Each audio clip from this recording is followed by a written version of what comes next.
In the councils of government, we must guard against the acquisition of unwarranted influence, whether sought or unsought, by the military-industrial complex. The potential for the disastrous rise of misplaced power exists. They all come out with intelligence, which is truth, but then they always tack on the same endings to it, which throws you off into outer space, which is counterintelligence as far as I view it. That's my opinion, right? And when people want to find truth, you must be very careful what you let into, because you are the guard of your own mind. And they can be very persuasive, and often they come out, too, with what seems to be certain information for the first time. That's what generally grabs people. UFOs crash in China and villagers shocked by a huge ball of fire. This is from the Huffington Post, Lee Spiegel. Now, an alien invasion, could it really happen? The US military is making plans just in case. So it turns out that if aliens ever show up here on Earth, little green men might be the least of our problems. A new study indicates that instead, they'll probably be more like super intelligent dinosaurs, as smart and as cunning as humans. As one scientist put it, we would be better off not meeting them. Sleep tight.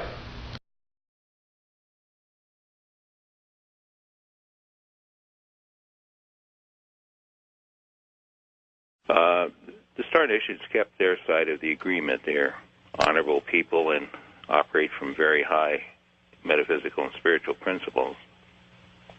The same cannot be said of the four governments involved. There have been firings on star visitor craft from time to time, and one of the counselors said to me that the humans say, well, it was a mistake or a misidentification or human error. We didn't mean to do it, but of course these happened and did. One of them was even captured by astronauts who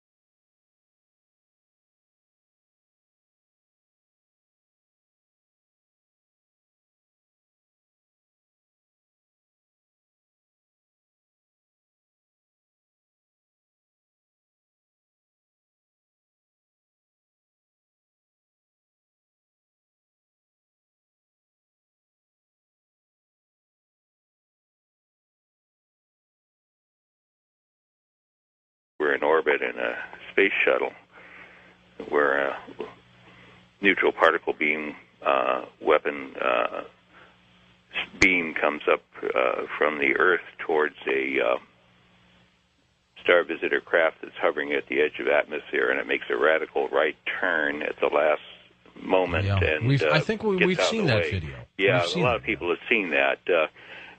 You know, that's just documentation that the deal was violated and that they've continued to fire on them. There, of course, have been various reports of downed UFOs since the 60s, and those were no accidents. It was deliberate shootings because these cabal-type folks want to grab these vehicles and tear them apart and back engineer them and find out what makes them tick and take that technology and reproduce it so that they can have advanced weapon systems to rule the world with.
And flying downrange, we got all 3 stages of powered flight, and as the dummy warhead and the package flew on down range, we were all celebrating the fact that we had seen the thing and accomplished the mission.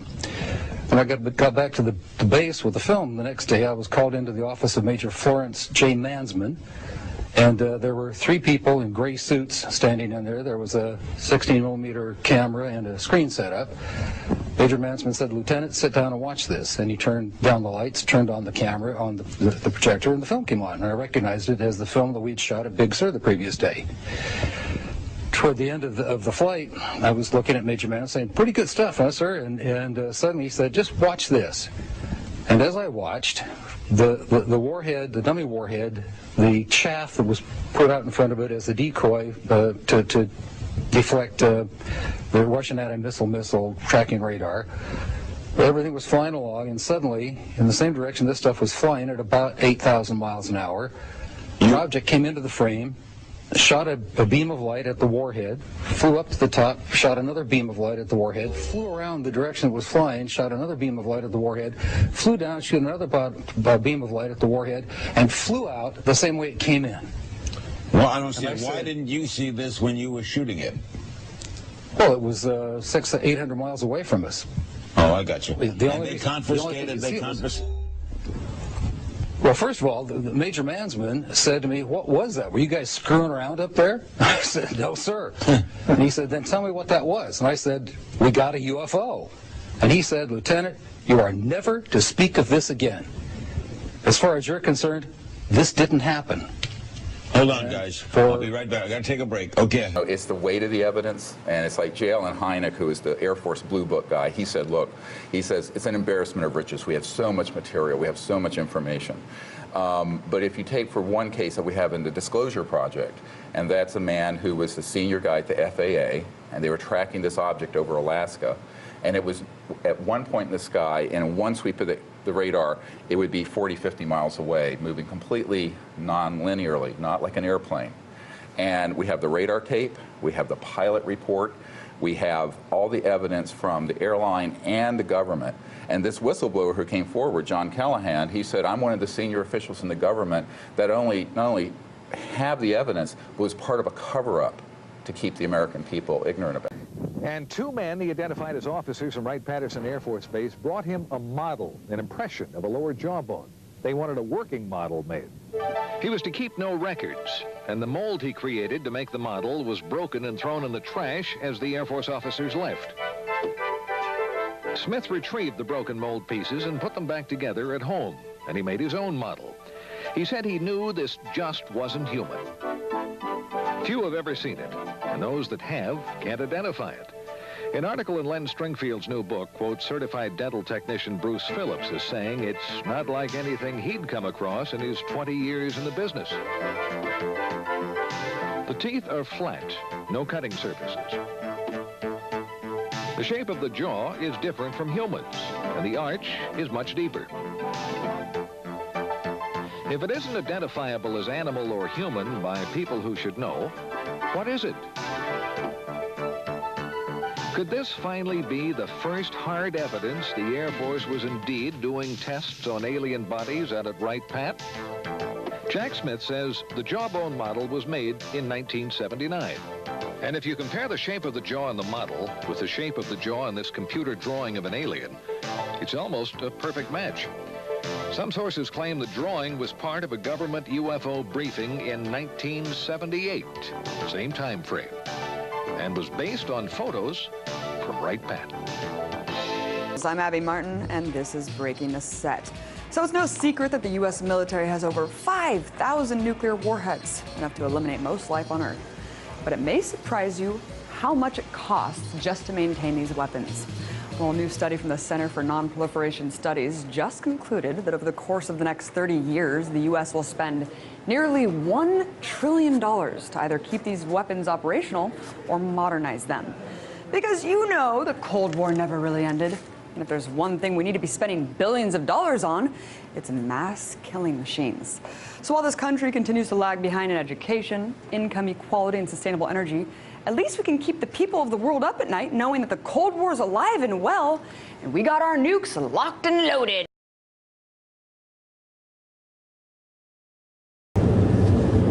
de Afonso. Foi ali que eu tive um acidente e morri.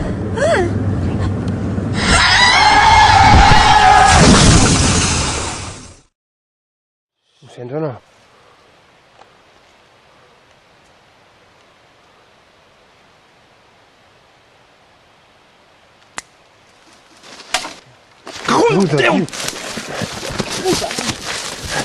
Va, corre, corre!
You're going to have 6 retired members of the military now at the National Press Club in D.C. They're going to say these incidents go back to 1967, 1980. Now, they don't have any recent episodes. That could be because these gentlemen have all been retired for some time, so they haven't been in the loop.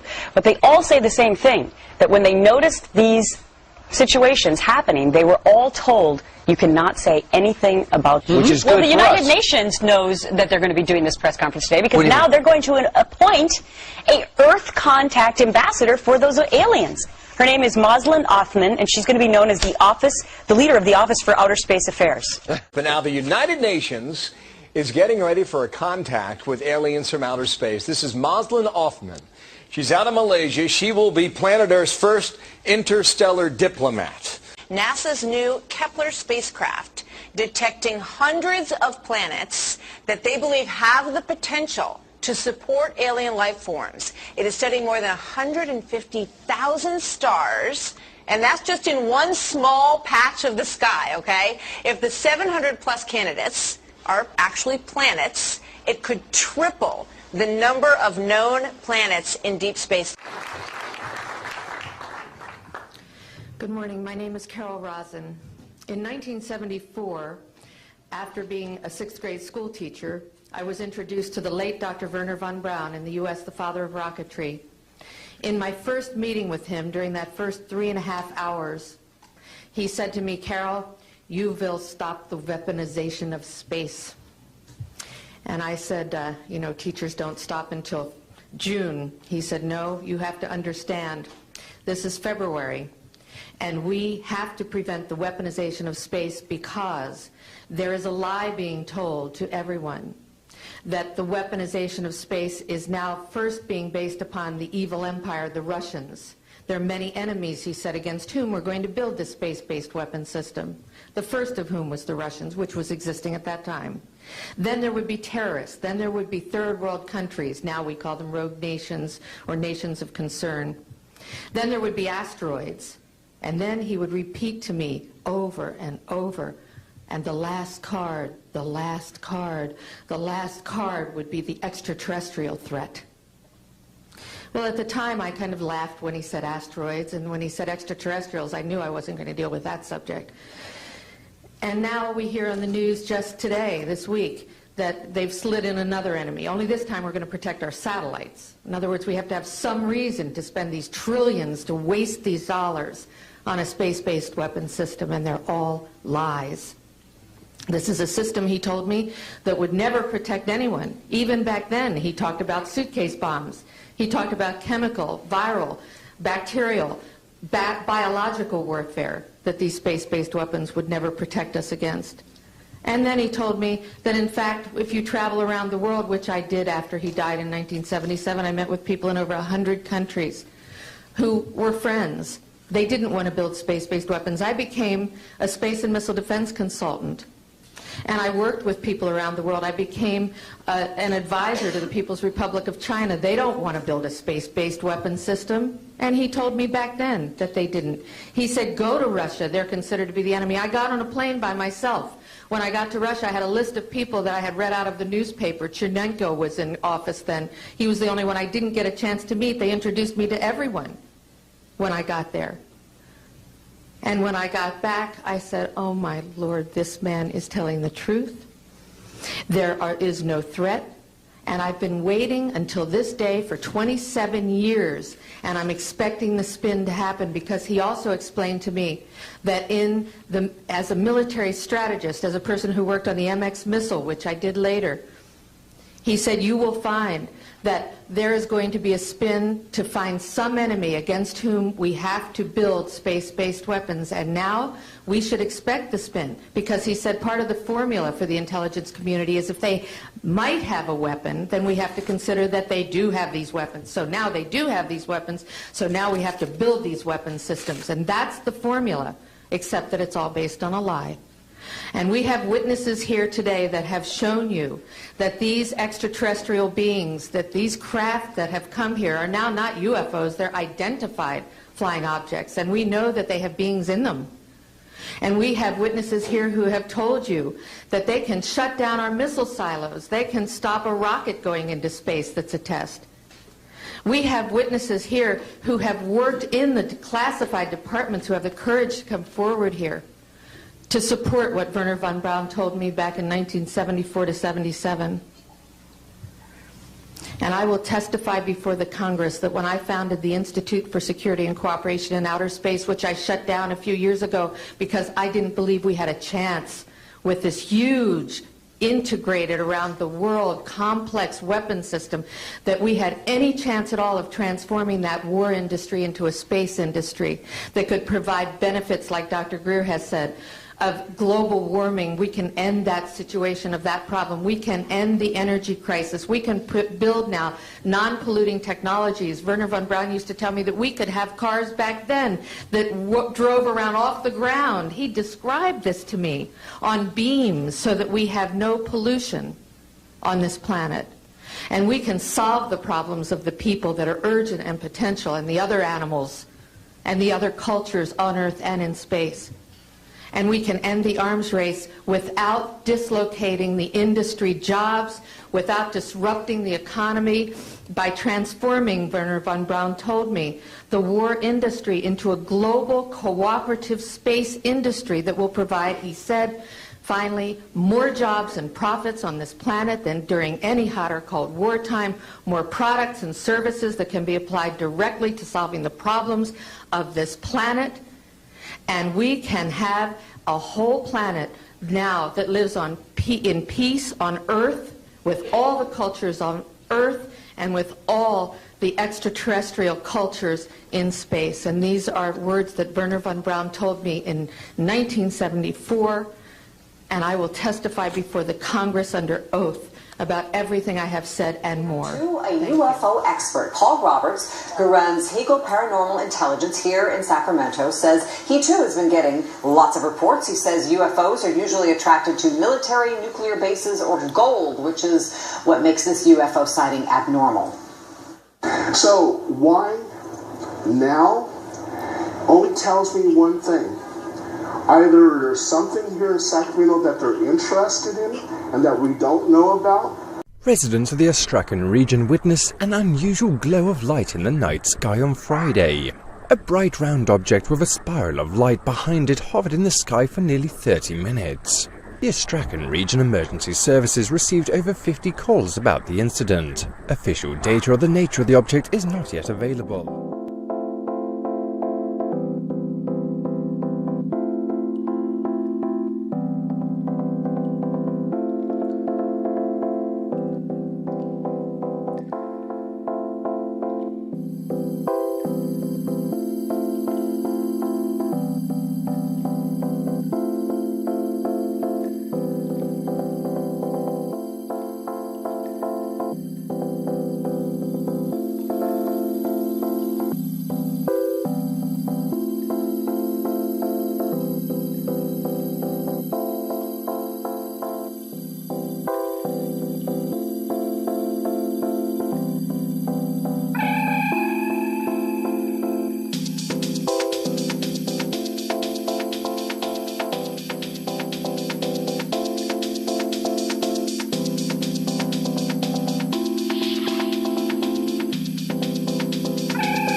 aliens ever show up here on Earth, little green men might be the least of our problems.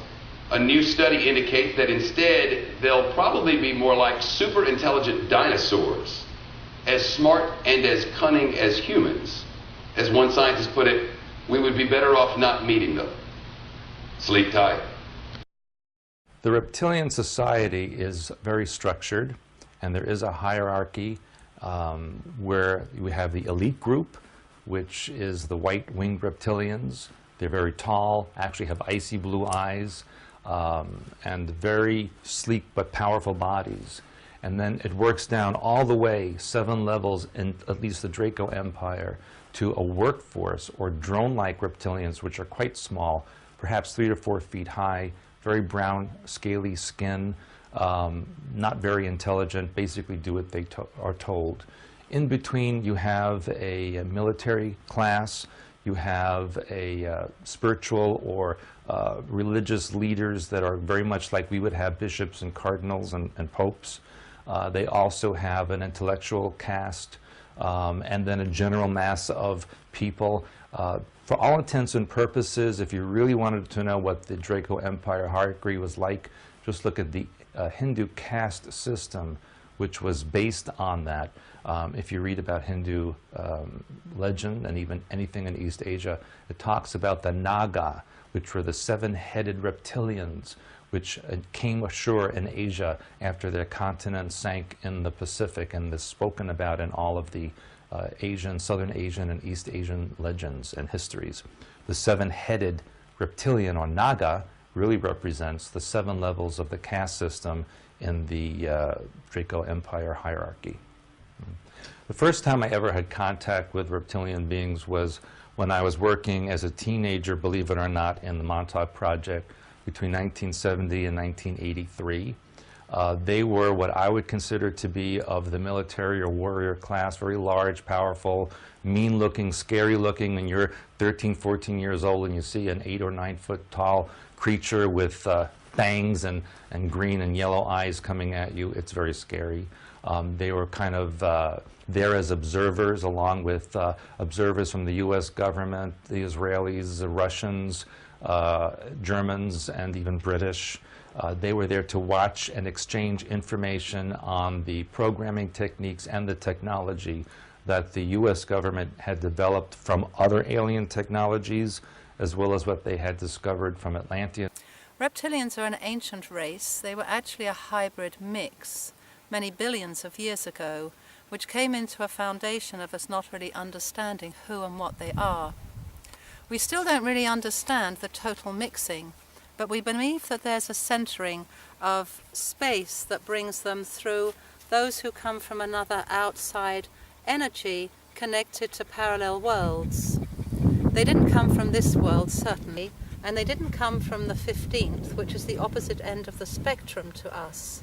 They came from outside, they came from a world before time, and they were mixed with some of our own species. We can't deny them as human beings because they also have light orbs as we do, but they have unfortunately taken a lot of our stolen gold and created a set of hybrid human beings that seem to be very responsible for a lot of the downfall of our worlds and a downfall of quite a lot of the worlds of our friends. They've not only taken over our planet, which we like to know as Ki, as opposed to Earth, because in the higher worlds we know it as Ki. This is a representation of the energy that the Earth brings to us. They have also savagely harmed spaces outside these worlds, and some of our very dear friends today, such as the Arturians, the Ashtari, also the Andromedarians, also those from the Pleiades, plus numerous other cultures that also belong to a species of humanoid. These species have also been very degraded and very, very pulled down by a long-term reptilian rule. We are on the space now of actually emerging into a new world. Reptilians are falling back. Most of their original species, as in those who are still in full reptilian body, no longer exist. We have been working endlessly for many centuries to remove this, and we are hoping that one of their major centres, that seems to be where they all accumulated in the 16th and 1700s, being a landmass of mountains known as the Alps, particularly in a space that we know today as Switzerland, seems to have gravitated in a huge number of this species. I can't say that all Swiss are reptilian. I can only say that quite a lot of their orbital structures show reptilian space. These reptilian spaces are not really what we need to have in our environment. We cannot point a finger at someone and say we don't like you, but I think we know that there are a certain kind of human that is not very loving, not very honest, not very kind, not very generous, and will probably do anything in his power of ego to take over anyone else, particularly those of the more gentler species. I think on this present day, where we are in our year 2014, from the Gregorian calendar, it's very difficult indeed to say who are we, what are we, and where have we come from. I think the only point is to say that when these reptilians of full reptilian format actually leave the planet this time, they will not come back in orbital structures. They are not going to be harmed in this life. They won't even know if they are reptilian or not reptilian. But when they take themselves to the higher worlds, as in when they close their eyes finally and die, as in they leave the life source of the body behind, because as you know, no one ever dies. We only return to our orbital structures, and we then move forward to the higher worlds and the higher world play. When these of full reptilian body actually leave the planet this time, they will return to nowhere, because there is no structure that will allow them presence, and there is no space where they can actually rejuvenate.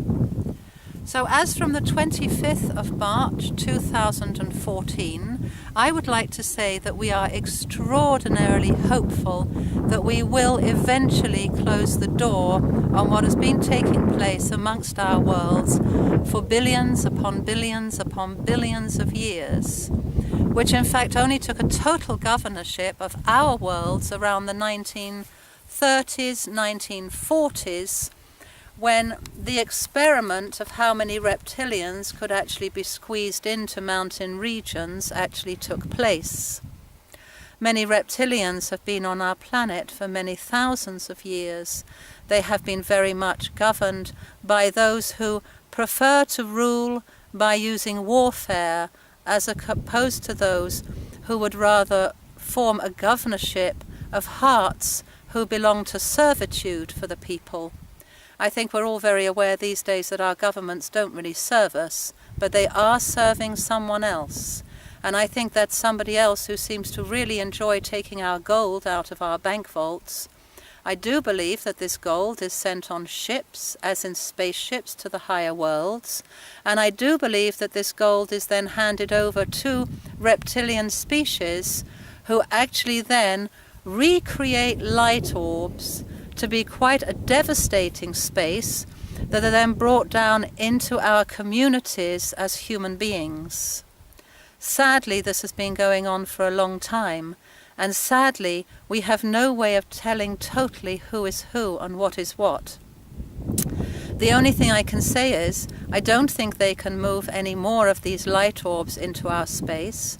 I don't believe when they leave our space they can rejuvenate anywhere, and I do believe that we have some exceptionally amazing brothers of other species, as in our dear Arcturian brothers, who do have quite a few spaceships on the dark side of the moon. I also believe that there is a ship that the American government has talked about as being a comet. I don't think it's a comet, I think it's an Arcturian warship, and I think they are surveying us and hoping us the best of luck with our removal of reptilians. They have also undergone a shocking experience with their own islands, islands being their own planets. We wish them love, hope, and harmony, as we wish every species who desires reptilian-free governorship in hope and the presence of bringing a peaceful world into harmony for all times. Thank you.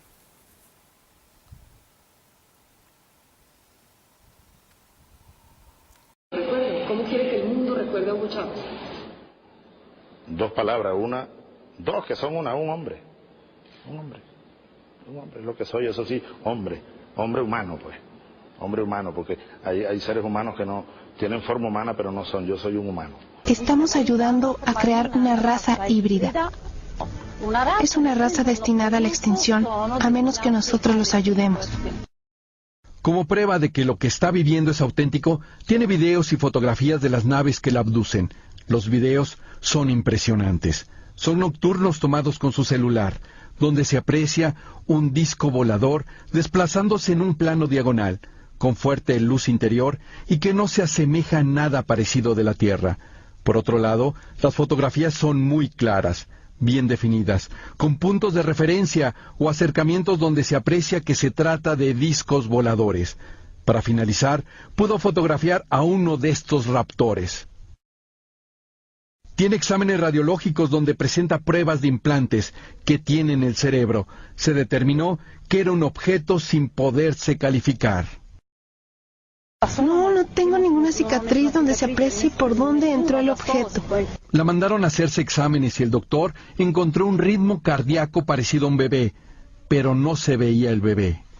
A Giovanna le fue practicado un aborto en su casa al tener complicaciones con el feto, y lo que encontró el médico fue algo espantoso, un híbrido entre humano y otra raza.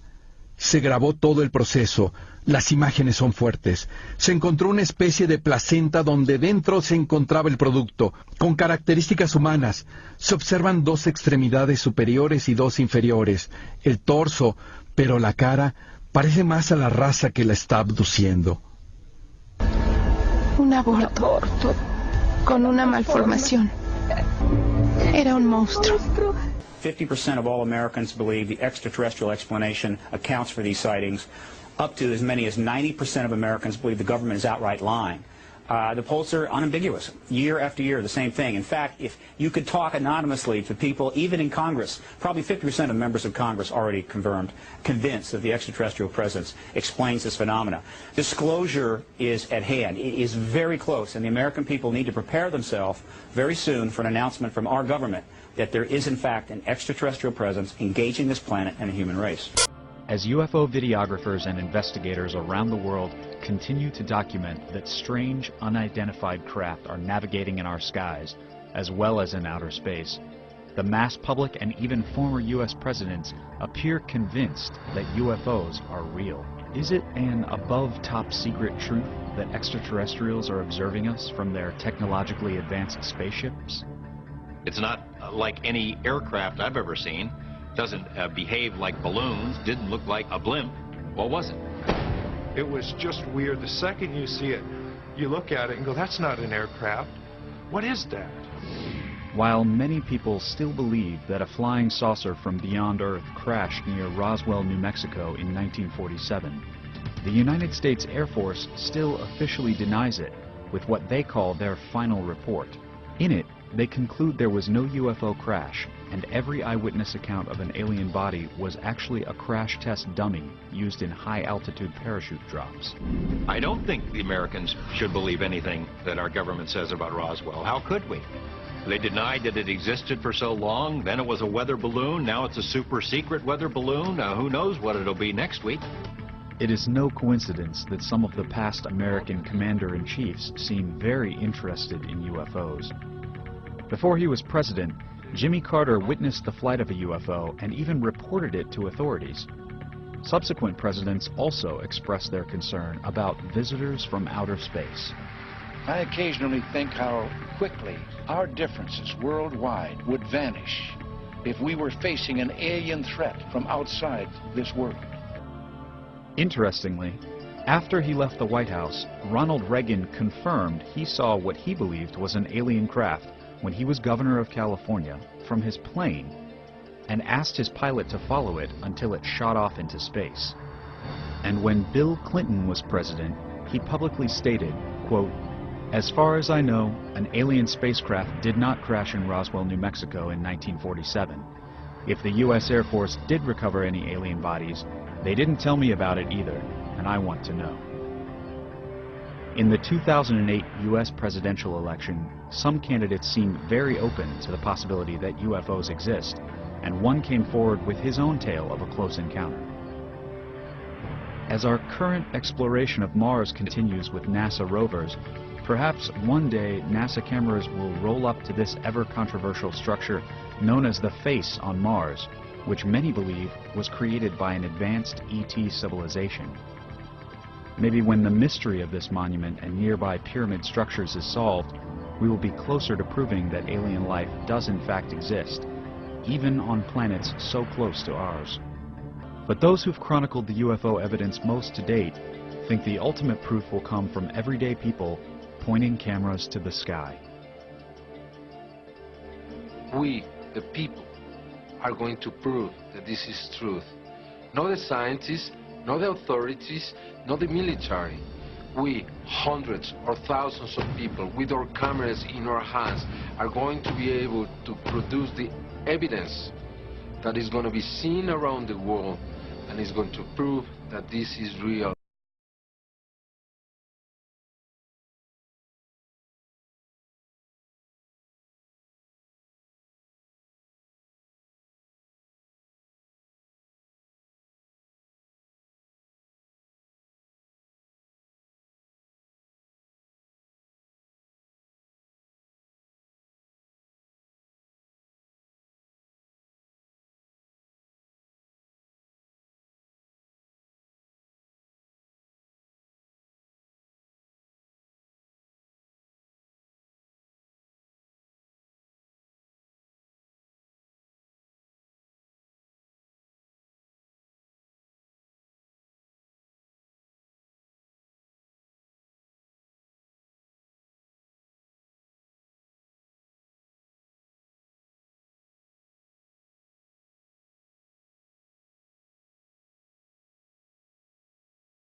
Fala, filho da puta! Calma aí, maluco. Porra, eu vou chocar o bicho, cara.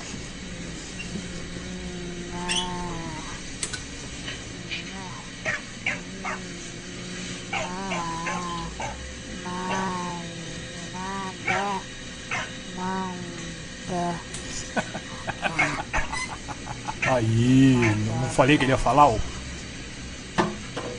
Main types: alien type 1, the greys. Of this type there are several subtypes. All tend to appear grayish in color and for this reason are referred to as greys. Gray type: this is the type most commonly referred to as the greys, also known as Zeta Reticuli from the Zeta Reticulon star system, the Bernard star neighboring the Orion area. They function in a mode that is apparently military in nature, with a rigidly defined social structure that holds science and conquering worlds to be the prime movers. They are normally about 4.5 feet tall with large heads and black, wraparound eyes. They have limited facial features, slit mouth and no nose to speak of. There seem to be two main social classes. One is the more hawkish and is more abrupt, crude and blunt. The more dove-like ones are more refined and capable of a more business-like behavior towards humans, and prefer to use more diplomatic behavior to gain control over humans. This type of gray is what I believe is being referred to as the orange class of grays. They seem to be emotionless by human standards and therefore are seen as cruel in their treatment of human beings. They are able to take human lives without any regard for that individual. They apparently can use certain substances of the human body for their sustenance and therefore appear to be carnivorous in regards to humans. I also read that they extract fluid from some part of the human brain during intense emotional response fear and are able to use it like a recreational drug. It is my understanding that these greys are actually servants to a master race of reptilian-type aliens and are trying to prepare the Earth for their arrival by gaining control over the Earth through many means. They tend to enjoy the feeling of freedom they have on Earth, away from their masters, and would desire the help of humans in confrontations with the reptilians. Which appears to be a consideration for the near future mid-90s. These greys have their best known bases in New Mexico and Nevada, but are also known to have bases in many countries of the world. Grey type B tall greys from Orion, usually about 7 to 8 feet tall. Reports often exaggerate their height as being 9 to 12 feet, with facial features somewhat similar to grey type A, with the exception of the large nose found on type B greys. These greys also have technologies that allow them to perform certain actions that appear miraculous. These greys are less viscous towards humans than type A greys, but are still considered hostile. They tend to influence more through political controls and negotiated agreements with those in power. Their main bases seem to be in the Aleutian Islands. These are the type seen not long ago in eastern Russia. Grey type C. These are the shortest of the greys and tend to be about 3.5 feet tall. Their facial features are very similar to the Zeta Reticuli greys and are of the same root race. They are just as hostile to humans as the Zetas. They are from a star system near the shoulder of Orion called Bellatrix. Alien type to the reptilians, a genetics akin to rectals. These are highly advanced entities but viewed as being of a negative, hostile or dangerous disposition, since they regard humans as a totally inferior race. They would perceive us much the way we would perceive a herd of cattle. They are carnivorous in regard to humans. There is supposedly a driven planetoid or asteroid inhabited by 30 million of these lizard folk that is to enter our solar system in the mid-90s if the present schedule is kept. They consider Earth to be their own ancient outpost and would expect to have complete control of the entire planet upon their return. Their own planet is becoming unable to adequately support life and they need somewhere else to live. These are the aliens who are served by the type A greys. Alien type 3 human type aliens. Human type. These are of a genetic base similar to humans of Earth. They appear of normal height 5-6 foot. And tend to be fair-skinned with blonde hair. These entities have been abducted by the greys or are the offspring of abductees and have been trained by the greys as servants. These entities are totally subservient to the greys. Human type B. These are aliens of similar genetics to Earth humans and also, it seems, of the humans that serve the greys. During some abduction projects, twins either identical or fraternal are induced in a female subject. During the first trimester, one of the fetuses is removed. It is then grown to maturity by group A. Abductees will meet their twins during some abductions. Very limited contact has been made by these humans.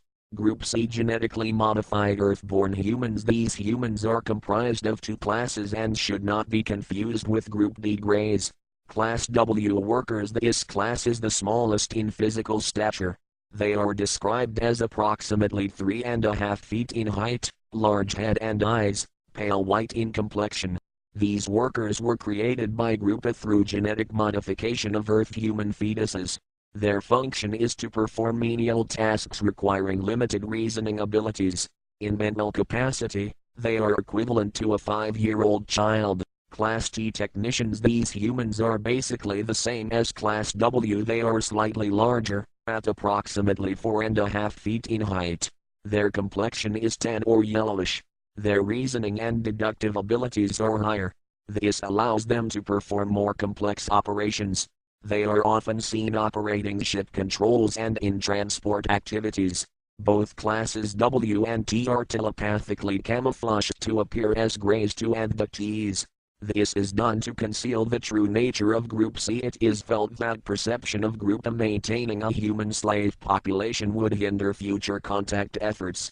This point will undoubtedly be a source of much heated debate in the near future. Group D greys. Of the 6 groups discussed in this paper, the greys appear to represent the only non-human contingent. The following data should be considered tentative at best. Height is approximately 5.5 feet. The head is large, eyes large, black and very slanted. Skin color is dark gray and non-porous. All data so far indicates that they may be a cetacean-based life form. On Earth, this comprises the species of whales and dolphins. Descriptions of gray skin color and texture closely match that of dolphins. The stare and stun effects approximate that performed by dolphins on potential enemies, such as sharks and barracuda. Human and dolphin fetuses are nearly identical, up to a certain development stage. Group E human/grey. So here's some Swiss money. Here you got the DNA helix on it. The old 10 francs shows the Nibiru system. There are some good videos about it on the internet, on YouTube. But I wanted to show you this here. Here's the octagon pillars, as I just showed you on the video. There they are, 8 pieces. That has a meaning. This is octagon. And here it shows a grey. Some aliens, look at it. The Swiss reptilians. I mean, these are no humans, look at it. These are Swiss reptilians, the Nazis, who financed Adolf Hitler, gave Red Cross passes to the worst mass murderers you can imagine. There, it's a grey. It even is grey. Okay, this is, and they are standing in the octagon. Look at it.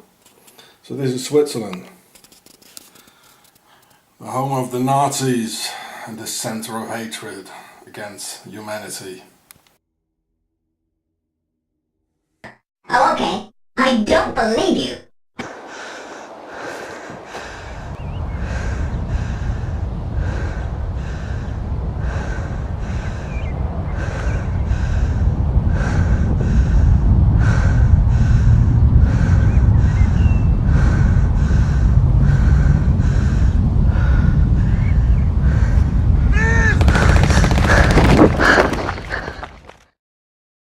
Now, it's shot at an iPhone looking through the eyepiece of a telescope, so it's kind of hard to see, so we blew it up. I don't know if you can see that, but there's something orbiting that planet over there. Elijah shot the video on December 20th around 5:05 p.m. in Sacramento. I saw something that I'd never seen before. I saw another object orbiting this, you know, whatever it was up there.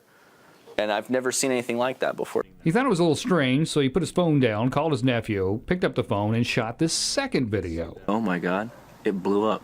What the? Something just blew. Once again, it's his camera phone shot through a telescope lens, so we zoomed in and we slowed it down. As soon as I put the camera to the telescope, it just blew up. And I didn't know what to say. I don't blame him. It certainly looks suspiciously like an explosion. So I sent the video off to Dr. Stephen Moran. He's the guy that wrote Astrophysics for Dummies. He said, Cody, I don't recognize the explosion as an astronomical phenomenon. I'm not sure what that means. Well, whatever it was almost never seen by Elijah or anybody else. Not because it's a tiny speck in a big old empty sky, but because of Craigslist. You almost got rid of that like what, a week before? Almost got rid of it a week before. I was trying to sell it on Craigslist, and I was getting offers. And man, you know what? At this time, you know, I'm glad I didn't sell it. Aliens. Cody said he contacted a Vatican expert about the explosion and was told it could be some sort of light refraction. Could be. Who knows? Or aliens. Or aliens, yeah, that's a possibility.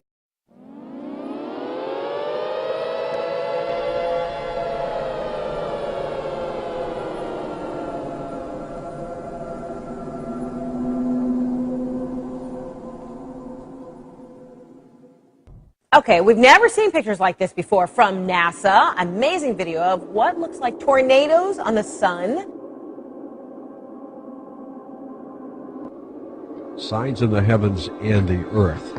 And what we're seeing is that these events continue, one after another. There's been a lot of buzz over the last few weeks about strange sounds being heard in the atmosphere. People around the world and here at home have reported hearing some bizarre noises. Some strange noises heard around the world the last few weeks, from Arizona to England and right next door in Manitoba, all showing folks alarmed by what sounds like a noise straight out of a science fiction flick.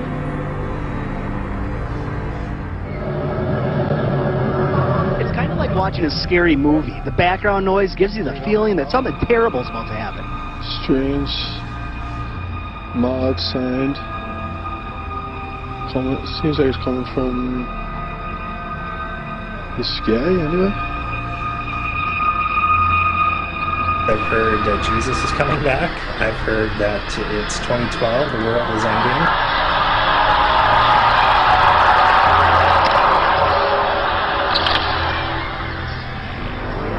This phenomenon stretched beyond North Battleford. Similar experiences were reported in Saskatoon, northern Saskatchewan, and parts of the U.S., even in Europe.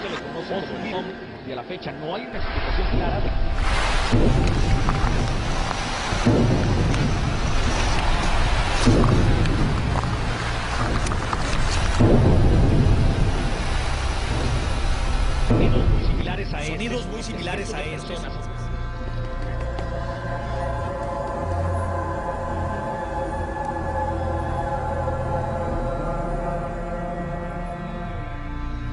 I've never seen this before. Are you doing video? I have never seen this before, and I'm doing video. That's Can correct. we please send it to James Bain and the Weather Channel? That we are in the birth bank. Something is going on. We are in unprecedented, uncharted waters.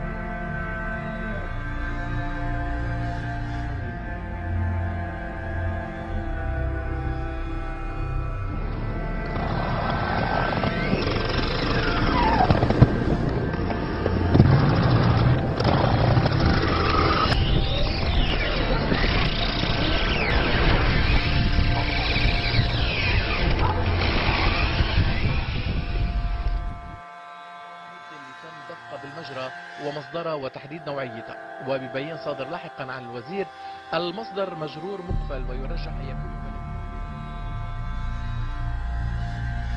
A terrible mystery gripping the world right now. Birds, fish, and all kinds of creatures just dropping dead.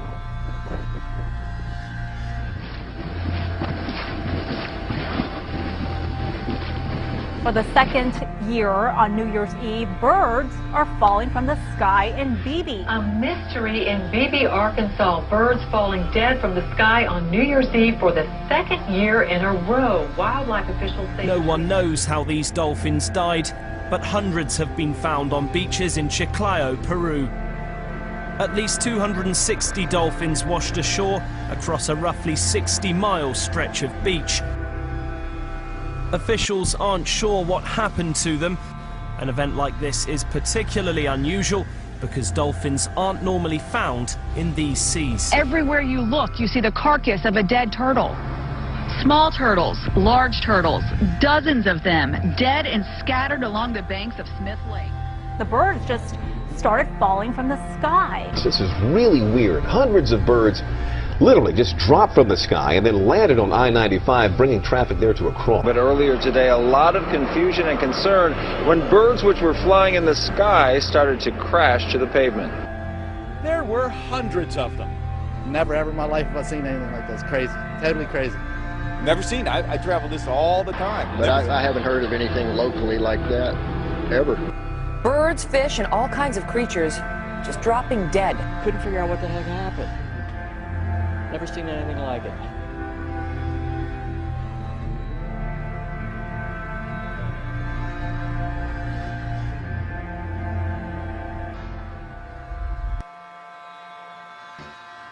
Something strange has happened in the skies above Britain. Police throughout Scotland and the north of England received calls of a bright light streaking across the sky on Saturday night.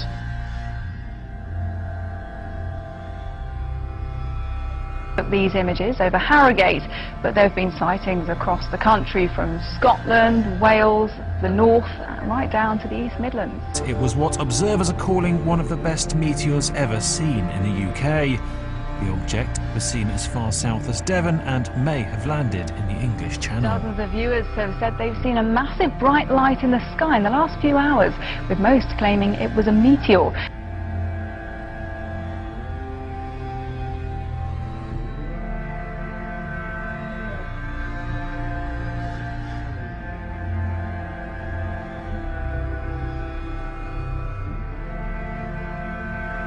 You'll be hearing a lot about this next item over the next 11 months, but astronomers have identified a new asteroid about 150 feet across, which is headed our way and may come so close to Earth that it will pass between us and the satellites orbiting in space above us.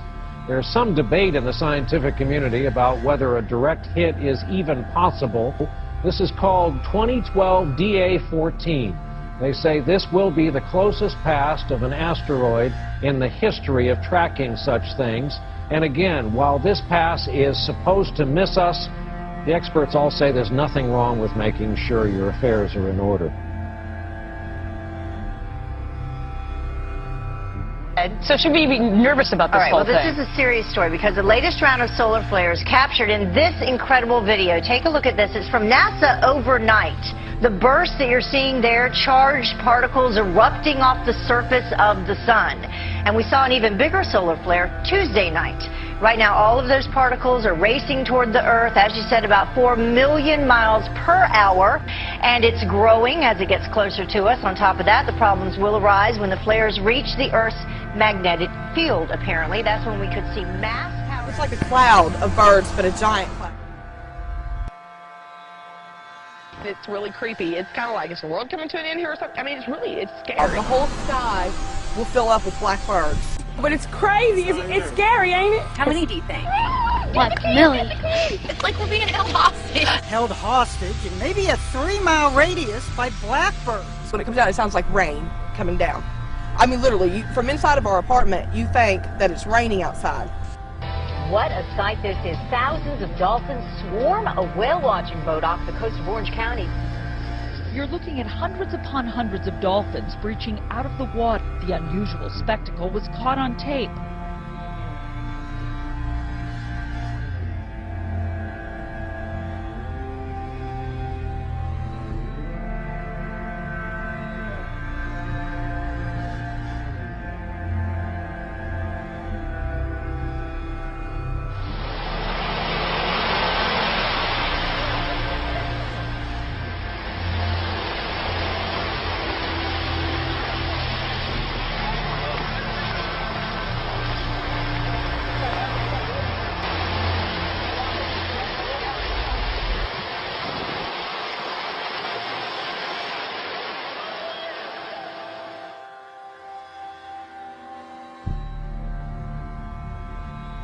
Trying to figure out what caused that flash in the sky in the Northwest Valley. It happened this morning, right here. If you haven't seen it, here we go. During Andrea's traffic report, look, we're going to slow it down for you right there. Look in the background. Looks like some kind of very bright light, almost like it was an explosion or something. Our first thought was maybe a transformer. But we checked with APS and SRP. They said they haven't had any trouble. We haven't had any reports of any explosions either. Here it is one more time for you in slow-mo. So it is still a mystery.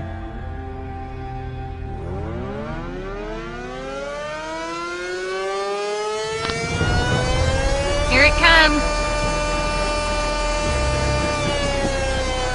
Okay, release easily.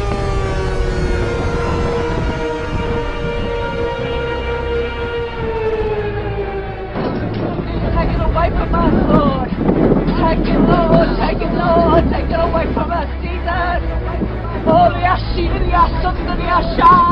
Father God, all power is in your Son's name. Take this up away from our home.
And those storms are not over just yet. Cities torn apart after taking a direct hit from rare winter tornadoes. They're now bracing for more of the same.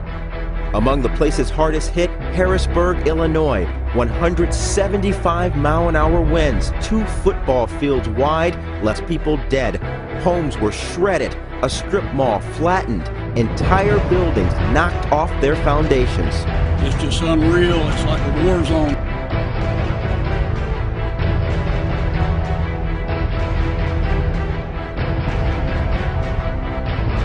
A somber Saturday morning as hundreds of thousands wake up to sheer devastation.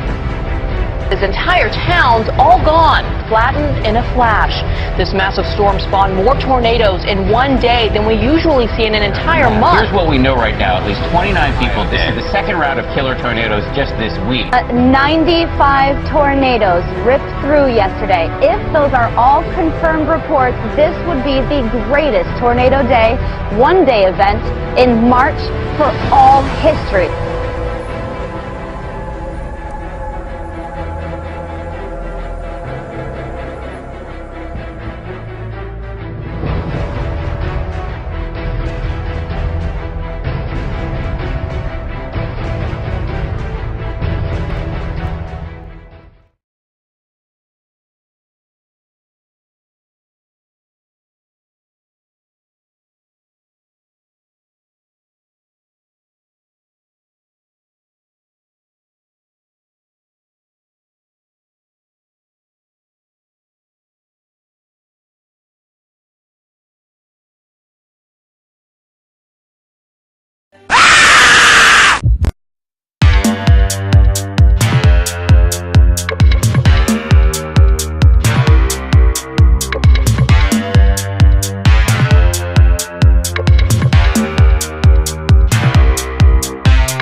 It was almost never seen by Elijah or anybody else. Not because it's a tiny speck in a big old empty sky, but because of Craigslist. You almost got rid of that like what, a week before? Almost got rid of it a week before. I was trying to sell it on Craigslist, and I was getting offers. And man, you know what? At this time, you know, I'm glad I didn't sell it. Aliens. Cody said he contacted a Vatican expert about the explosion and was told it could be some sort of light refraction. Could be. Who knows? Or aliens. Or aliens, yeah, that's a possibility. 33 News Morning Edition. The time is 6:26. Okay, so you know how we ask you to send in your pics so we can put them in our newscast? Well, you got to see what one viewer claims his friend found at a hunting camp in Berwick. I really don't even know what that is. The guy who sent it in didn't want us to mention his name, but tells us this is totally for real. He says last weekend his friend's family found one of their hunting cams destroyed, but the SIM card was still there, and so was this crazy image. I put the pic up on Facebook, and this is what some of you had to say about it.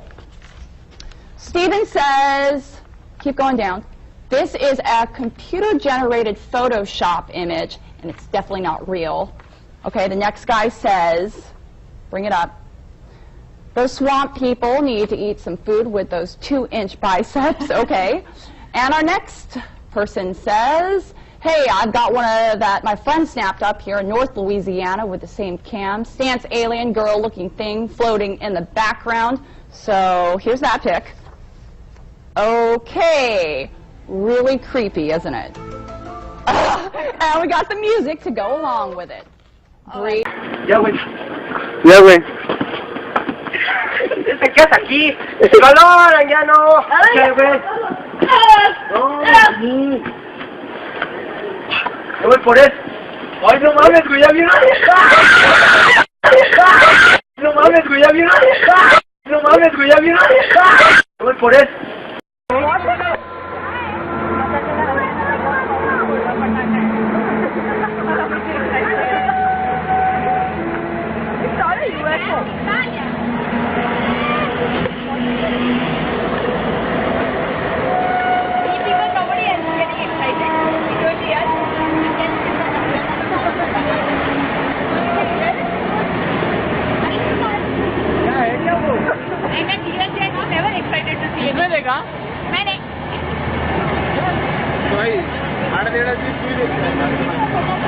वो जगह से आगे नहीं आ रहा है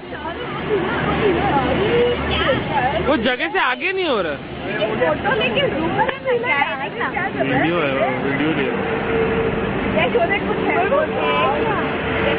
वो rocket में पीछे आग लगी है रॉकेट में आग लगी है वो क्या है आसमान में अजूबा वो क्या है आसमान में अजूबा क्या जूम करके आदमी का फोटो ले रहे क्या जूम करके आदमी का फोटो ले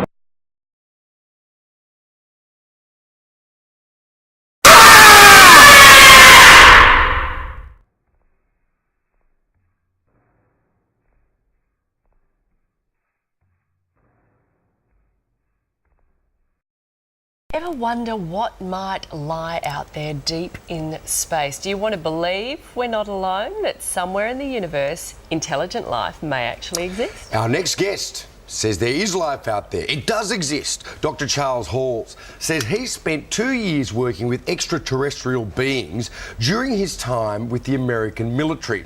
He claims the US military has actually been in contact with alien species for years.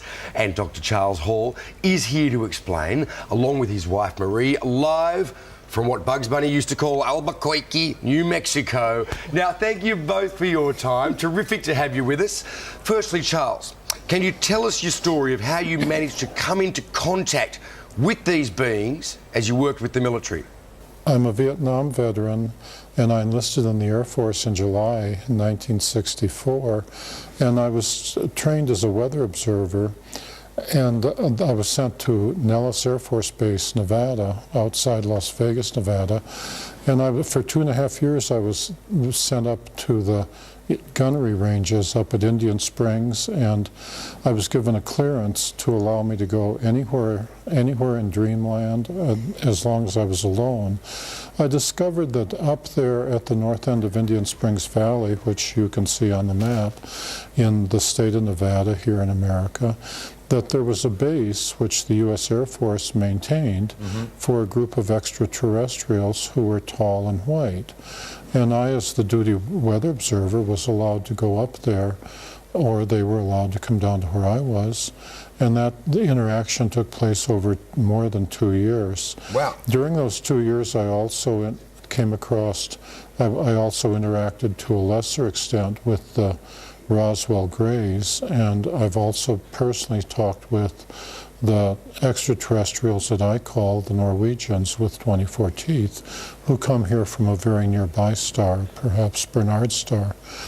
And my experiences, my presentations, my books are unique because I'm the only person that I know of that was allowed to interact with the extraterrestrials, the tall whites, for more than 2 years. So 3 different species of aliens you're talking about there, Charles? Yeah, can you describe what they look like, that is what they correct. were like? Well, I'll start with the tall whites. They're thinner than we are, and they're very frail.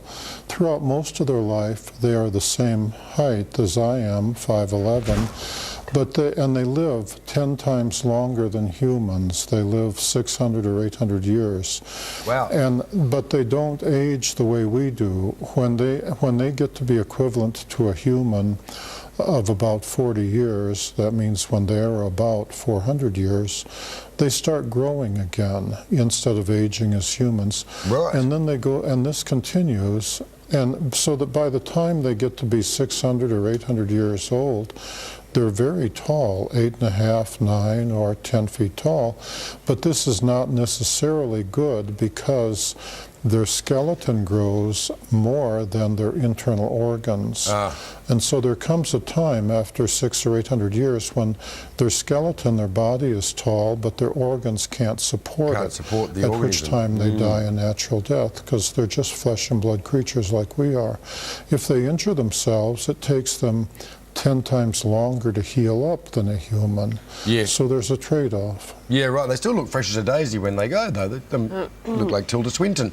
Hey, just quickly, you had them there. You were working with the aliens on any particular project, or was the military working with the aliens on a particular project? Was there, I don't know, technology sharing, or botanical cross-fertilization? The U.S. Air Force, and I'm speaking of the mid-1960s, was willing to give them anything they asked for. When I first met them, I was very afraid of them, and every human I met when you come across them out in the desert was naturally very afraid of them, and they were even more afraid of us. It's like running into a gorilla in the wild where the gorilla is on his home ground. So they had to go through a process of becoming used to being around humans before they could take part in the technology transfer program. I, as the weather observer, was the test human. As an enlisted man, I was expendable, I was the one they send out there and say, the weather guy? What the big picture is here, which we haven't actually talked about between us, is extraterrestrial involvement. You'll be very careful about that. Just put the question bluntly, most people, all the alternative media and a lot of people now, I mean, just look, go back to the 50s, right? If you ask the ordinary man in the street in Walthamstow in England whether he believes in aliens, he'd laugh his head off and go and get some pie and mash.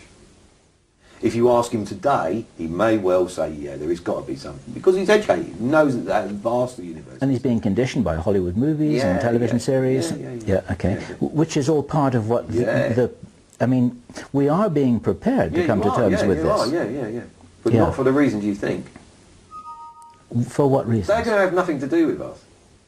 They are. If you, all right, the ETs are going to have... Let's call a spade a spade. Yeah, they exist. There is no conjecture. They do.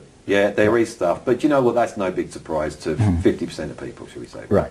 But that number's gone up, hasn't it? You know, Yeah. more and more people realise. You know, more important. You know, NASA have got more and more slapdash about, and cannot because of the very thing they've created, the media monster behind trying to get money for the space race. Yes. Is still there from the 60s. Yes. And people, there is a lot of people that are very interested in it. And so because of that, cameras are on the shuttle. And because of the internet and various people that are clever with the internet, Mr. McKinnon and people like that, who I know very well. Did you know Gary McKinnon? I'll tell you a story about him later on. Off record? Yeah. That's a shame. Okay. All right. We're talking about cameras on the shuttle and people that are clever with computers. What I'm trying to say is you can't, there's so many now. Yes.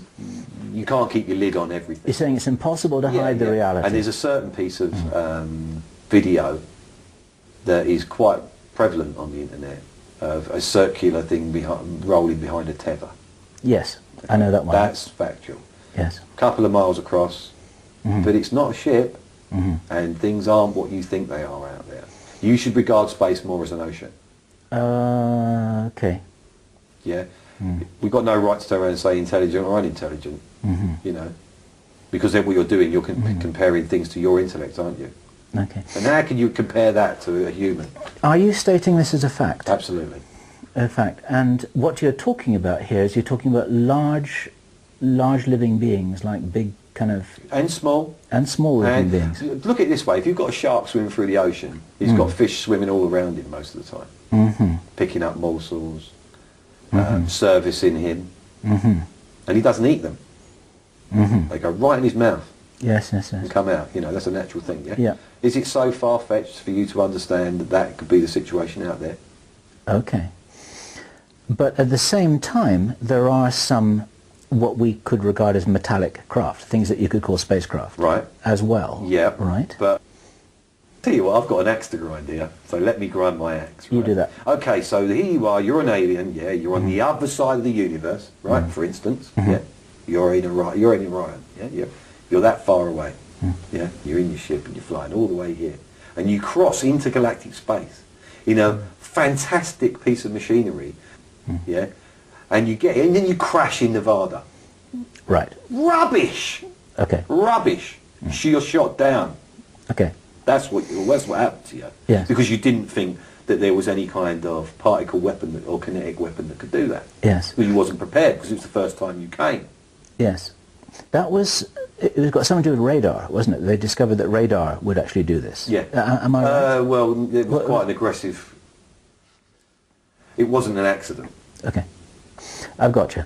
So you're saying that the so-called crashes weren't crashes, they're actually offensive actions which were discovered... And I ask you to understand that because you don't cross intergalactic space and then crash in Nevada, do you?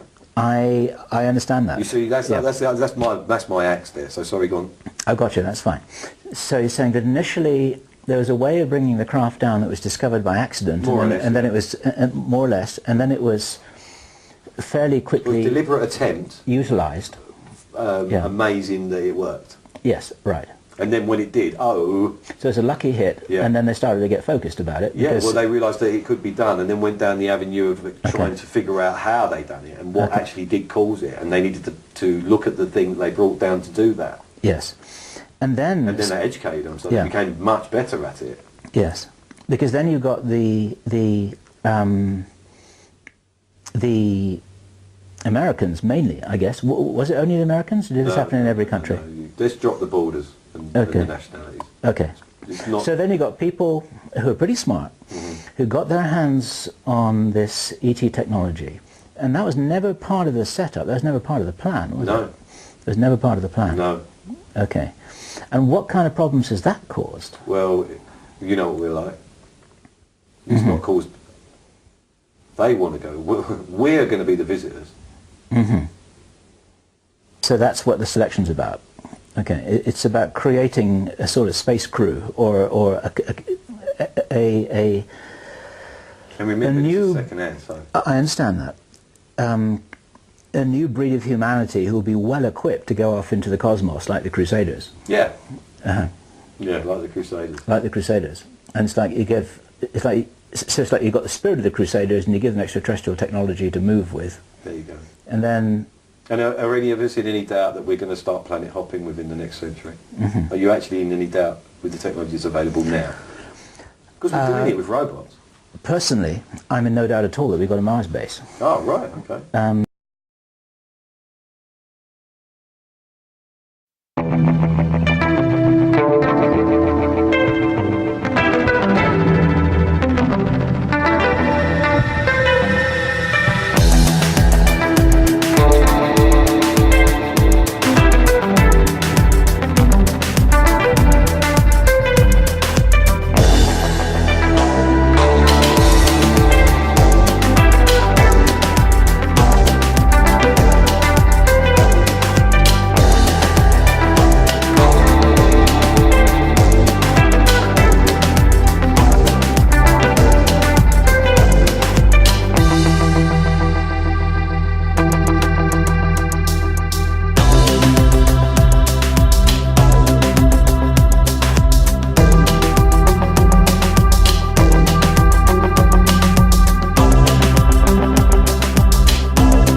but are closer than an all-time high. NASA has sat around and lied to us about how close this stuff is, and it's all-time great highs of watching all these images like this here and this, and we're going to get even a little bit better, I think, and probably you might have already seen some real good stuff through what I've already showed you because I blow these up. I blew these up as much as I could when I'm on a regular screen. I can think you can get it to 200%. Okay? So you're seeing planets and so forth, and what you actually see when you go to my site, and there's way more than one out there, ladies and gentlemen, because tons of stuff in space is triangulation. There you go. That is Blink 229, Lumi 229, CL 101-229. NASA has all kinds of goddamn numbers to mess everybody up seeing what something is in space, okay? This is actual footage that I did not steal from NASA, but a former employee got it out. Enemy to the United States of America? Quite possibly he was. But it's still factual data that the government's not going to show you, okay? Now there is way more than one of these out there, i.e. we have this. Welcome back, everybody. We've just received new video of the Israeli Air Force strike Peter Ducey mentioned earlier in our show. The Air Force struck down an unmanned aircraft flying over their airspace. Now, officials are saying they are still trying to figure out where the drone came from.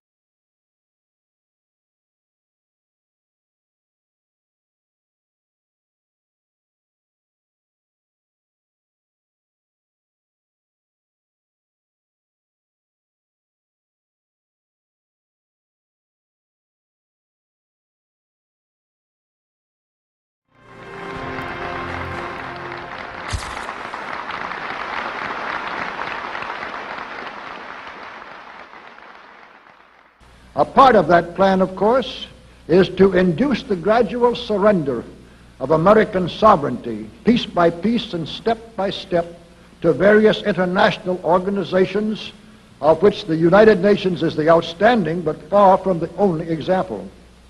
Now, here are the aims for the United States. 1, greatly expanded government spending for every conceivable means of getting rid of ever larger sums of American money as wastefully as possible. 2, higher and then much higher taxes. 3, an increasingly unbalanced budget despite the higher taxes. 4, wild inflation of our currency. 5, government controls of prices, wages, and materials, supposedly to combat inflation.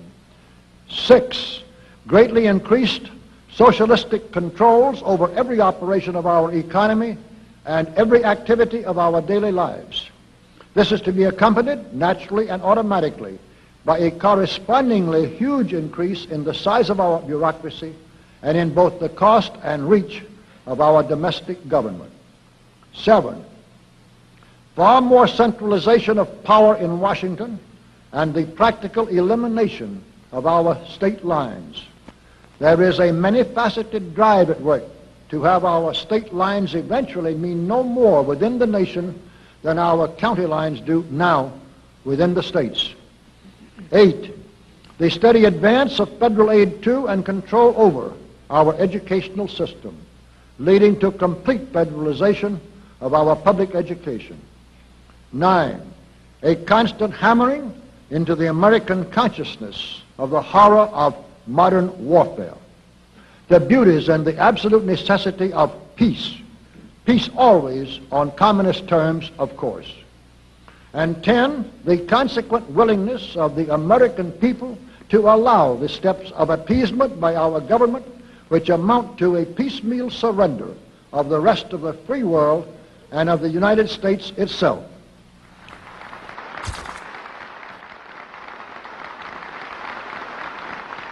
So brush the insider's dust out of your eyes, my friends, and the communist soap suds out of your brain, and ask yourselves in all honesty, what on earth is wrong with the United States simply minding its own business?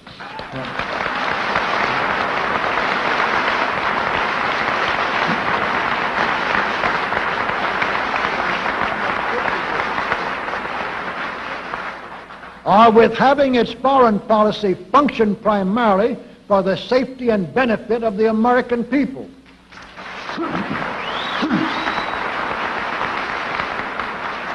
Which is exactly what we had done for the first 140 years of our existence as a nation, to the incredible advantage of ourselves and everybody else. Everybody, that is, except a numerically small clique of power-lusting conspirators who had somehow inflicted themselves on a gullible world. While we turn to a very brief summarization of what we hope the John Birch Society will help and even sometimes lead the American people to accomplish during the next 15 years. One, our first and most important specific undertaking should be to restore the complete independence of the United States.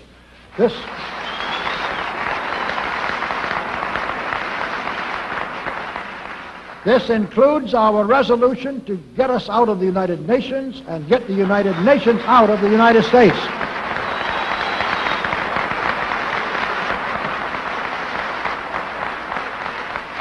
Two, we must once again make our money freely redeemable in gold at some realistic price.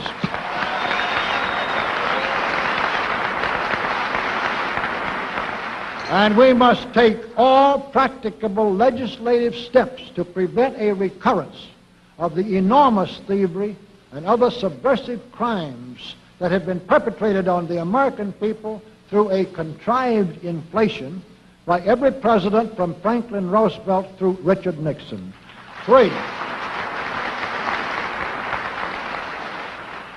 Three, we should reduce the number of government bureaus, of government civilian employees, and the whole quantity of government by at least 50%.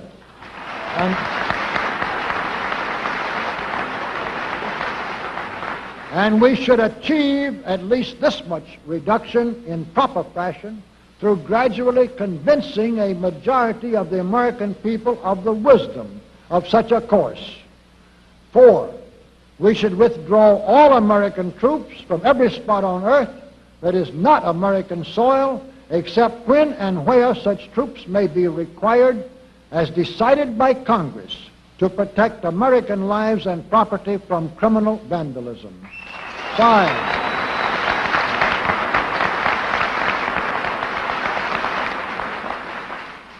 Five, we should get government out of the areas and functions and activities where government does not belong. Again, all steps to this end should be taken gradually, but nevertheless just as rapidly as enough of the American people can be persuaded to support such progress. Any such achievement will require a truly massive educational force, but that's exactly what we hope to build during the next 15 years. We could go ahead for at least 100 numbered items, but the John Birch Society will undoubtedly be working on more than that many specific projects, which will be laid out in its bulletins before another 180 months will have rolled around. And all of these projects will fit into the general pattern indicated by the 5 major objectives listed above. So let's really wind up this marathon monologue with one final thought. None of us can guarantee anything about what the future will bring. Your speaker knows what a job we have before us to rid our country of the scourge of communism within the next few years, and then to go ahead on our constructive program so well that 15 years from now we shall already be entering an era of far less government, of a much sounder sense of responsibility, and, with God's help, of a better world. But I sincerely believe that it can be done, and this much I know. If every man and woman in this audience should leave here tonight feeling in his or her own mind and heart that it can and must be done, then it surely will be. And so, all of you patriots of good character, good conscience, and noble ideals, whom we can reach with the filmed version of this speech in 1,000 other audiences, it is with a great deal of confidence and energizing will to win that we invite you to join us in our epic undertaking. While to all of you great, wonderful friends in this present audience, I certainly extend my very deep thanks indeed for so much patience and attention. Thank you and good night.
Well, maybe you saw it, something burning across the horizon this morning. It is the second time in 3 weeks we've seen it in our area. This time, people took pictures. KPTV's Amy Troy has a look at some Fox 12 viewer photos. Amy, what was it? Well, Shauna, the jury is still out. Scientists are still looking over all the reports, all the photographs. Luckily, with our clear skies, there are lots of photos. People saw it, they snapped pictures of it, they sent these in to our newsroom. Some described it like a line in the sky grew into a fireball. Now, a pilot described it as contrails left behind a jet. We talked with an astronomer at OMSI. He says there are great pictures, but no reports of a sonic boom, and that's key. He says when a fireball, a piece of an asteroid, enters our atmosphere, we hear it, and there are no reports of this so far. And looking at the picture, it looked like that was a fairly good sized chunk. Then the explosion, where's the flash? There hasn't been any reports of any such thing yet. He says we should know what it is in a couple of days. You may remember back on October 30th, many saw a fireball in the sky. That was a meteor entering our atmosphere. It came in over Washington State and then landed in the Pacific Ocean. Reporting live, Amy Troy, the 5 o'clock news.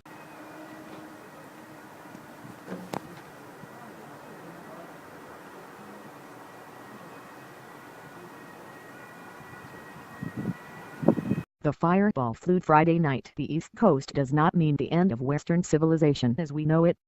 Although you may have succumbed to the prophecy that some social media stopped running. The sky lit along the entire U.S. East Coast. Those who saw it described it as a thin stripe of blue-green-white, explains Chip Guy, who was driving in eastern Maryland when he and his family saw him. It did not last more than 8 or 9 seconds, and then disappeared, said a spokesman. Guy, Sussex County, Delaware.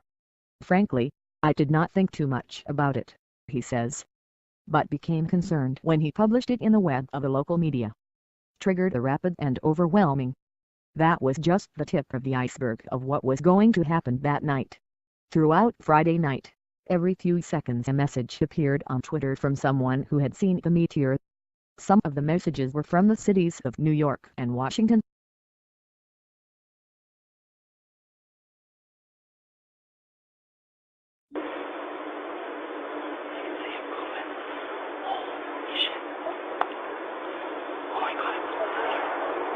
That wasn't thunder.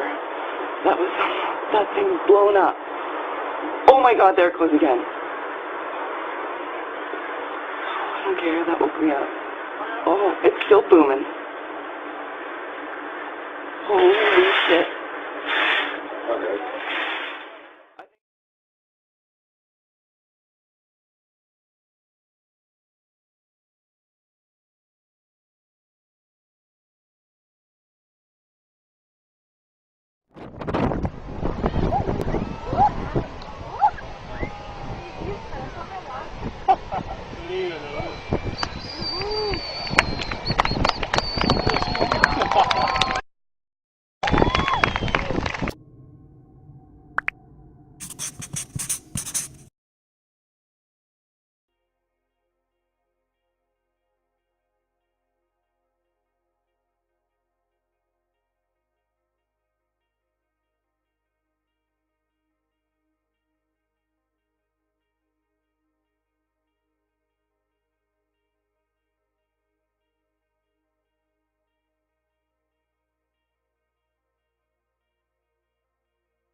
UFO sightings in Canada doubled last year to just under 2,000 reports.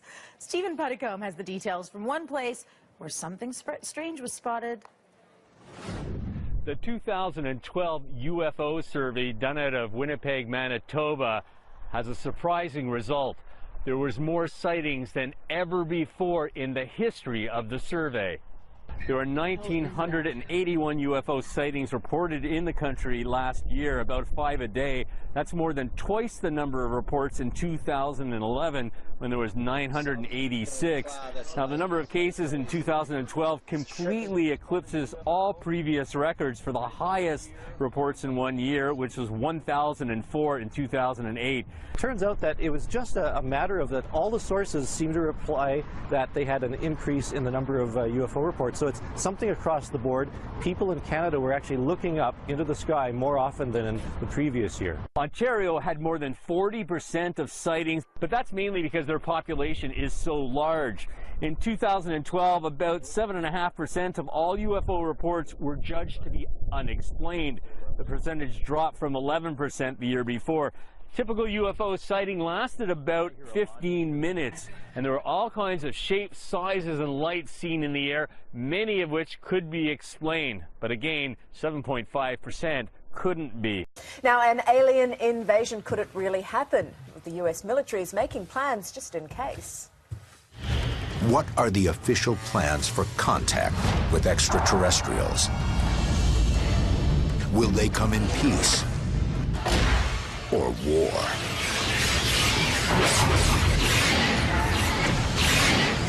And what can humanity do in the face of alien invasion? Yes, it is best to be prepared for anything, and Professor Paul Springer from the US Air Command and Staff College would advise the military in the event of an invasion. He had to get special government clearance to talk to us, and I spoke to him earlier.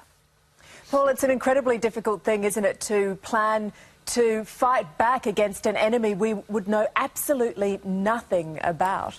Well, that's absolutely true, but at the same time, we make all kinds of contingency and war plans against enemies that we never expected to face in combat. And so the idea that maybe the enemy will have something technological or doctrinal that we've never foreseen is something that we try to plan for any way that we can. Well, obviously, if we did get invaded, these aliens would be much more technologically advanced than we are because we didn't even know they were there. How would you go about fighting an enemy that was just so infinitely superior in technology? Well, the first thing you'd want to try to do is preserve your forces as best you could. You would want to learn as much about the enemy as possible, and that would mean things like trying to find vulnerabilities, trying to capture technology, but survival is your first priority, because if you send all of your forces into the field and have them destroyed by that superior enemy force, then when you do find a vulnerability, you won't have any opportunity to exploit it. What do you think would be the alien plan? What would they do first? That really depends on why they're here in the first place. If they're here for the extraction of a specific resource, for example, they might want to just eliminate any resistance that might block them from their objective. If, on the other hand, their goal was actual occupation and conquest, then they would probably have to prioritize anything that they perceive to be a threat to their own dominance. And so that would probably start by wiping out as many communications networks as possible and eliminating as many weapons as might represent some form of threat either to them or to the resources that they're trying to extract. So they might very well want to counter every nuclear weapon, not because it represented a threat to them, but because it might destroy whatever they're here to collect. Is this something, this kind of planning, that governments around the world do consider? It is, in the same way that governments do plan for any future potential calamities or conflicts. This is the type of thing that, because it's neutral, you're not provoking a fight or assuming a fight with a country that you might want to maintain a good diplomatic relationship with. If you insert alien in place. 2 years ago, from my research, I'm convinced it's much more serious than that. It's more than a loose-knit network. It is a conspiracy. In 1784, a copy of this document was sent to the illuminist Weishaupt and delegated to foment the French Revolution. Mean the Illuminati was responsible for the French Revolution? Yes, absolutely. The courier was struck dead by lightning as he rode through Ratisbon on his way from Frankfurt to Paris. What about a little divine intervention there, huh? The police found the subversive documents on his body and turned them over to the proper government authorities. After careful study of the plot, the Bavarian government ordered the police to raid Weishaupt's newly organized lodges of the Grand Orient and the homes of some of the most influential associates, including the castle of Baron Basen-Sonderdorf. Additional evidence thus obtained convinced the authorities that documents were a genuine copy of a conspiracy by which the Synagogue of Satan had controlled the Illuminati at the top, planned to use wars and revolutions to bring about the establishment of one kind or another of a one-world government, the powers of which they intended to usurp as soon as it was established. In 1785, the Bavarian government outlawed the Illuminati and closed the lodges of the Grand Orient. In 1786, they published the details of the conspiracy. The new order of the world, our enterprise is now a success. He said these blind slaves say they are free and highly educated, even as they march behind, notice this word, signs. Have you ever taken time to analyze a sign or a billboard or a logo?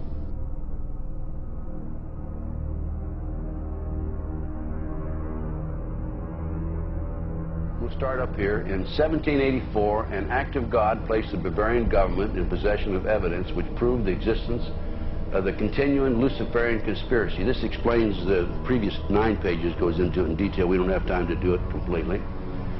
Conspiracy. Adam Weishaupt, a Jesuit-trained professor of canon law, defected from Christianity and embraced the Luciferian ideology while teaching at Ingolstadt University. In 1770, the money lenders who had recently organized the House of Rothschild retained him to revise and modernize the age-old protocols designed to give the Synagogue of Satan ultimate world domination so they can impose the Luciferian ideology upon what remains of the human race after the final social cataclysm by use of satanic despotism. Weishaupt completed his task on May the 1st, 1776. It's a communist holiday, isn't it? May 1, 1776. The plan required the destruction of all existing governments and religions. In 1776, Weishaupt organized the Illuminati to put the plot into execution. The word Illuminati is derived from Lucifer and means holders of the light.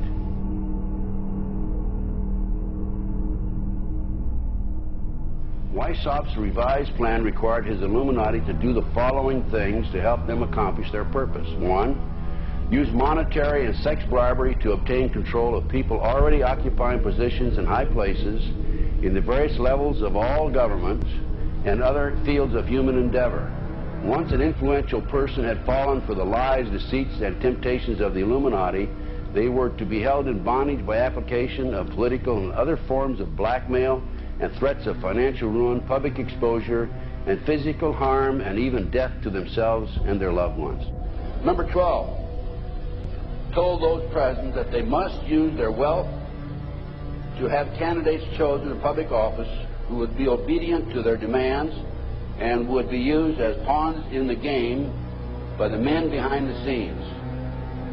The advisors will have been bred, reared, and trained from childhood to rule the affairs of the world. Number 13, control the press. Number 16, infiltrate into the secret Freemasonry to be used for their purposes. That's been documented many times. Number 17, expound the value of systematic deception, use high-sounding slogans and phrases, and advocate lavish promises to the masses, even though they cannot be kept. I will not forget the wound to our country and those who inflicted it. I will not yield. I will not rest. I will not relent in waging this struggle for freedom and security for the American people. So I don't know where he is. Nor do, I just don't spend that much time on him. We will not tire. We will not falter. And we will not fail.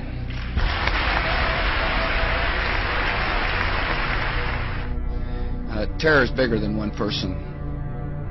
And I remember he was telling me how you're going to see soldiers looking in caves for people in Afghanistan and Pakistan and all these places, and there's going to be this war on terror, of which there's no real enemy. Who knows if he's hiding in some cave or not? We hadn't heard from him in a long time. Operation Northwoods, the plan called for innocent people to be shot on American streets. This is the Pentagon. For boats carrying refugees fleeing Cuba to be sunk on the high seas, for a wave of violent terrorism to be launched in Washington, D.C., Miami, and elsewhere. People would be framed for bombings they did not commit, planes would be hijacked using phony evidence, all of which would be blamed on Castro to justify an invasion of Cuba 40 years ago. An aircraft at Elgin Air Force Base would be painted and numbered as an exact duplicate for a civil registered aircraft belonging to a CIA proprietary organization in the Miami area. At a designate time, the duplicate would be substituted for the actual civil aircraft and would be loaded with selected passengers, all boarded under carefully prepared aliases.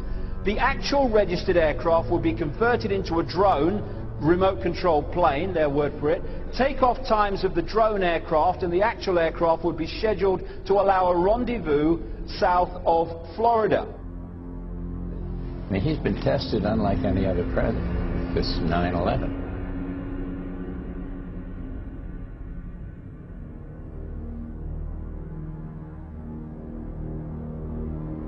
We have in this past year made great progress in ending the long era of conflict and Cold War. We have before us the opportunity to forge for ourselves and for future generations a new world order, a world where the rule of law, not the law of the jungle, governs the conduct of nations. When we are successful, and we will be.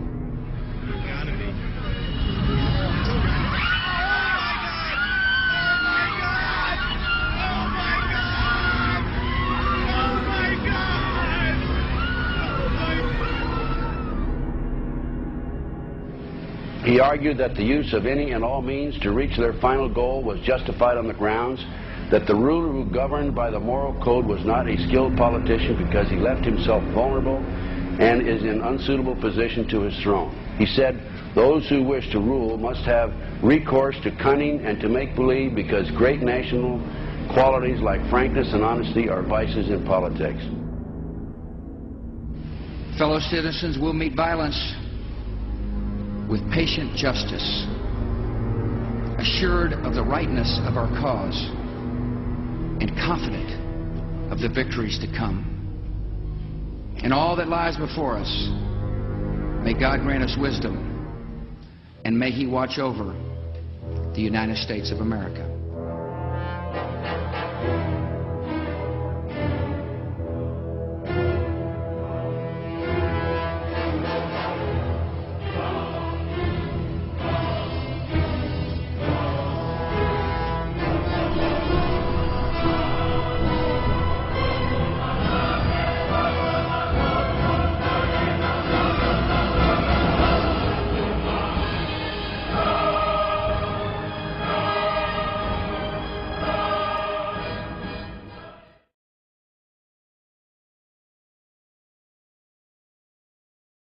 Snorkelers brought to shore on Catalina Island the odd-looking fish believed to be what the ancient mariners described as sea serpents. And no wonder. I get it now. KTLA's Dave Meekum is live in Long Beach with more on the unusual find.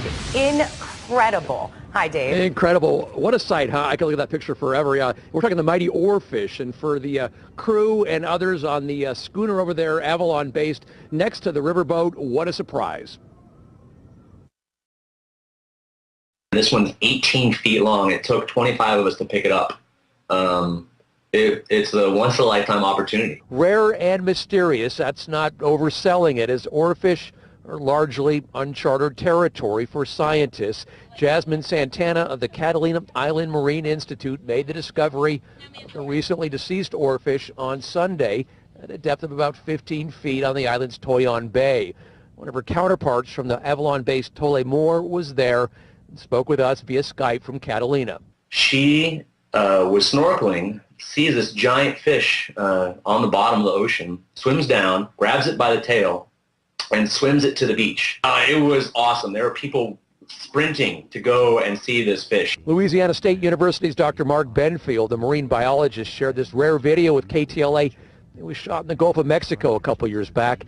It is one of a kind, as the giant oarfish spends most of its time slithering through the ocean's deepest depths beneath tropical waters and is rarely seen at the surface. Back in 1996, a group of Navy SEALs found a 23-footer. In the councils of government, we must guard against the acquisition of unwarranted influence, whether sought or unsought, by the military-industrial complex. The potential for the disastrous rise of misplaced power exists and will persist